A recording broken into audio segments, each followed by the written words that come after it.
संजय झा दिल्ली के लिए रवाना हुए हैं, साथ में निशांत भी है और बात बस एक ही है कि एमएलसी के चुनाव में किस तरीके से आपको बातचीत करना है।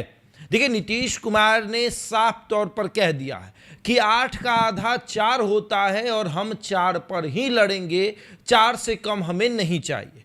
हमने बहुत पहले कहा था कि नीतीश कुमार का मानना यह है कि बार्गेनिंग करना सीखिए। अगर आप बार्गेन नहीं कर पाइएगा तो ज़्यादा दिन तक राजनीति में नहीं रह पाइएगा। नीतीश कुमार ने जिसके हाथों में पार्टी सौंपी है तो उनसे उनके बस इतना ही मांग है कि बार्गेन सही तरीके से करें। विधानसभा चुनाव में आपने गलत तरीके से बार्गेन किया, उसके बाद अब विधान परिषद का जो चुनाव हो रहा है जिसमें 9 सीटें खाली हुई हैं, उसमें से 8 सीट जब एनडीए के पाले में आसानी से आ रही है तो उस 8 में से 4 सीट जेडीयू को चाहिए, 4 भाजपा अपने पास रखे और अपने में से वो उपेंद्र कुशवाहा और चिराग पासवान को दे। उससे नीतीश कुमार को कोई मतलब नहीं। और जो नीतीश कुमार की खुद की सीट खाली हुई है उसकी जिक्र ना की जाए, उसका चर्चा ना किया जाए, क्योंकि नीतीश कुमार का वो खुद का सीट है और वो जब खाली हुआ है तो उस पर नीतीश कुमार अपने भरोसे के किसी व्यक्ति को भेजेंगे और वो राज्यपाल द्वारा मनोनीत सीट है। और जो 9 सीटें खाली हुई हैं वो विधायक के द्वारा चयनित होने वाली सीटें हैं, उस पर विधायक वोट करेंगे और तब उसमें लोग चुने जाएंगे। इसमें आरजेडी की भी सीटें खाली हुई हैं, कांग्रेस की भी सीटें खाली हुई हैं, जेडीयू भाजपा की सीटें खाली हुई हैं।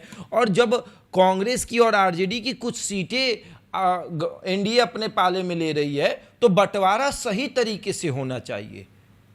जेडीयू को उसके हक के अनुसार सीटें मिलनी चाहिए और इसको लेकर अब चर्चा खूब हो रही है। संजय झा आज दिल्ली के लिए रवाना हुए हैं, वहां पर भारतीय जनता पार्टी के शीर्ष नेताओं से बातचीत होगी कि जो नीतीश कुमार हैं, जो माननीय पूर्व मुख्यमंत्री हैं, उनका कहना यह है कि जेडीयू 8 में से 4 सीटों पर चुनाव लड़ेगी और जेडीयू पर नीतीश कुमार का इतना अधिकार है कि वो पार्टी के राष्ट्रीय अध्यक्ष हैं, उनका निर्णय अंतिम निर्णय होगा।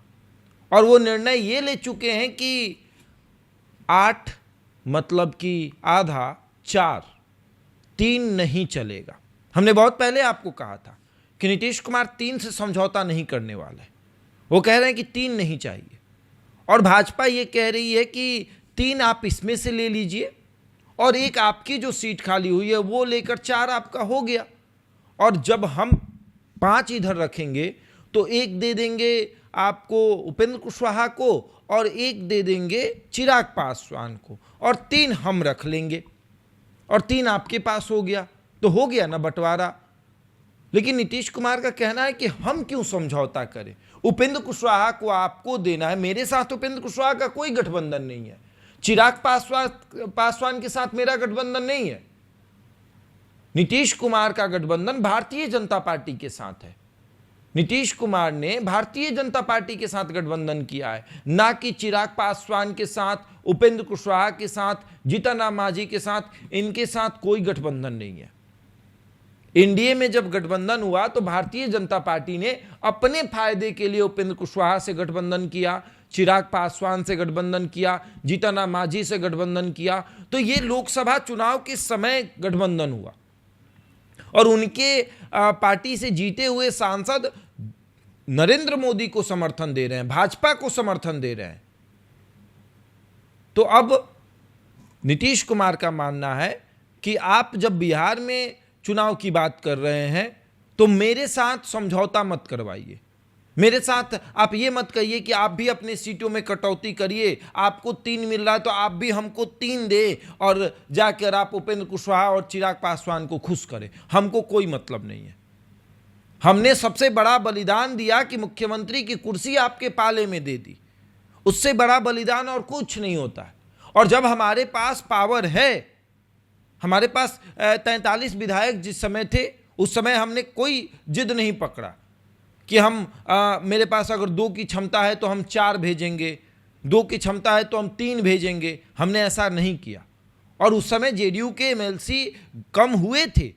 जो विधायक के द्वारा चयनित होने वाले सीटें थी उस पर विधान परिषद के सदस्य कम हुए थे जेडीयू के। और जेडीयू का मानना है कि अब जब मौका आया है तो हम अपने विधान परिषद के सदस्यों की संख्या बढ़ाएंगे, ना कि घटाएंगे।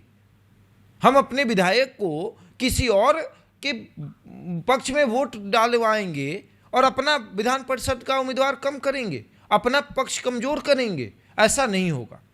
जब हमारा विधानसभा मजबूत है तो हमारा विधान परिषद भी मजबूत होगा। हमारा लोकसभा जब मजबूत है तो हमारा राज्यसभा भी मजबूत होगा। और राज्यसभा मजबूत नीतीश कुमार ने किया अपना। अब विधान परिषद को मजबूत करने की बारी है। और ऑलरेडी एक विधान परिषद का सदस्य नीतीश कुमार का कम हो चुका है, वो चुनाव हार चुके हैं। अभी जो चुनाव हुआ स्थानीय निकाय कोटा वाला, जो कि आपको राधाचरण सेठ की सीट थी, वो हार गई है जेडीयू। तो नीतीश कुमार का कहना है कि एक कम हो चुका है और आप जब एक सीट और कम दीजिएगा, जहां आसानी से हम चुनाव जीत रहे हैं वहां आप सीट कम दीजिएगा हमको, तो वहां तो ऐसे ही संख्या हमारी घट जाएगी। तो उससे समझौता हम नहीं करेंगे।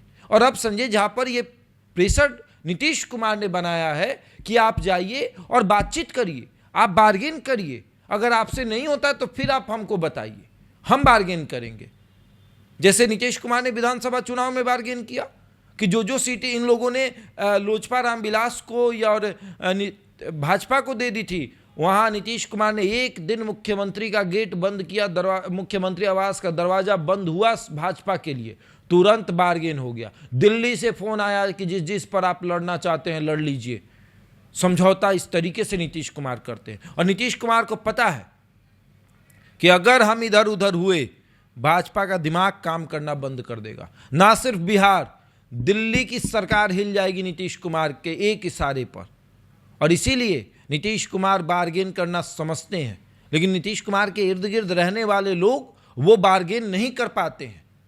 और नीतीश कुमार का यही मानना है कि बार्गेन करना सीखिए। हमने सबसे बड़ा पद जब त्याग दिया तो फिर हम हर चीज नहीं त्यागेंगे, सब हम ही त्यागे। मुख्यमंत्री की कुर्सी हम त्यागे, विधान परिषद में हम त्यागे, विधानसभा में हम त्यागे, सब चीज में हम त्यागे। त्याग नहीं चाहिए, त्याग करने से कुछ नहीं मिलेगा। हमें हमारा अधिकार चाहिए। और अब नीतीश कुमार का कहना है कि आप 8 खाली हो रही है, उसमें से 4 दे दीजिए, 4 अपने पास रखिए, जिसको देना है उसको दीजिए। आप कुछ अगर आपके पास है अधिकार तो आप 9 ले लीजिए, लेकिन 4 आप हमको दे दीजिए। 5 अगर आपके अंदर अधिकार है तो आप ले लीजिए। हमें हमारे पास जो विधायक बचेंगे, हमें वोट करने के बाद जो विधायक बचेंगे वो आपके विधायक हो जाएंगे, वो आपको समर्थन देंगे, लेकिन आप हमको 4 दे दीजिए। आपके अंदर अगर इतनी क्षमता है, आप विधायक को इधर से उधर कर सकते हैं, तो आप 5 ले लीजिए। आप उधर वो जो एक महागठबंधन के पाले में जा रही उसको भी आप ले लीजिए, लेकिन हम समझौता नहीं करेंगे। अब आगे देखिए क्या होता है। बहरहाल इस खबर में इतना ही। बने हमारे साथ और देखते रहे द इंडिया टॉप।